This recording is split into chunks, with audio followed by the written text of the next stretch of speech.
Greg Rosenthal joining me now, just doing a little reading on the NFC South, right? No, there's no books on the NFC South. No one cares about the NFC South, but I do. Before the season, I said this is going to be the most exciting division in football. And have they delivered? It's pretty good. It's all right. It's pretty good. It's fun to watch. A lot of high scores. We got a big game in it this week with the Falcons and the Panthers. So when we see the Falcons offense, the dynamic duo you have of Devonta Freeman and Tevin Coleman, I love this duo. Yeah. And now they're sort of cashing in.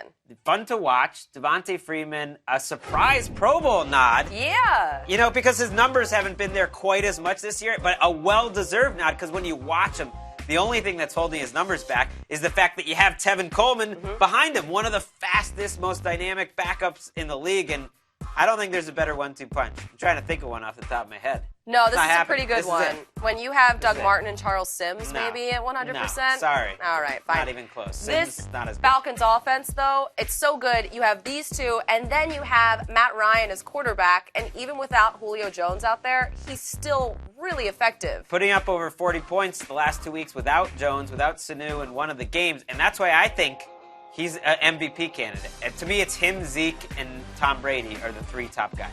Oh, really? Wow. Yeah. Forget Dak. What about, forget Dak. Cowboys fans will love that, but they're not watching this right now anyway.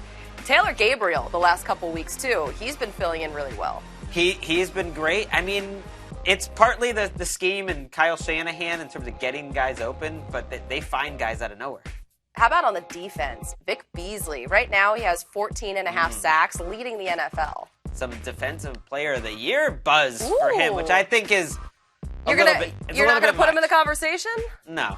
I mean, just because you lead the league in sacks and forced fumbles, I get it that why you would be mentioned, but you're comparing him to guys like Khalil Mack and Von Miller and Aaron Donald. Those are guys that make an impact every single down in the run game. I don't think he's at that level. Well, how many times do you think he'll sack Cam Newton? 1.5. 1.5? Not a good offensive line. And played a little better against Washington, but yeah. That's true. 1.5 sounds right. Cam Newton, he's obviously taken a lot of hits this year. One big one from Chris Baker in this game. Are you worried about him? Is this a thing, a storyline that we should be talking about more? I mean, I don't think we should talk about it more because it's getting talked about way a lot. More. It's talked about a lot. Yeah, they missed calls on Cam Newton. I don't think there's any doubt. He's been under duress all season.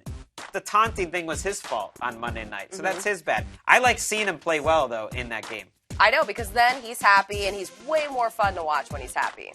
More accurate. Had a nice game. Yeah. They're dangerous to me these last 2 weeks playing the Bucs and major spoilers. The Falcons that they can play. Like, would it surprise you if the Panthers win out here? No, because that's actually what I think is going to happen. Oh! I think they're going to beat the Falcons in this game. Wow. I'm not. It wouldn't shock me. I think it's a toss-up.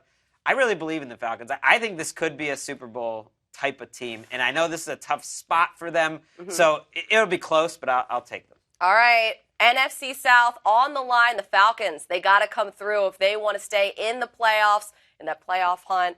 You can watch what happens 1 o'clock p.m. Eastern.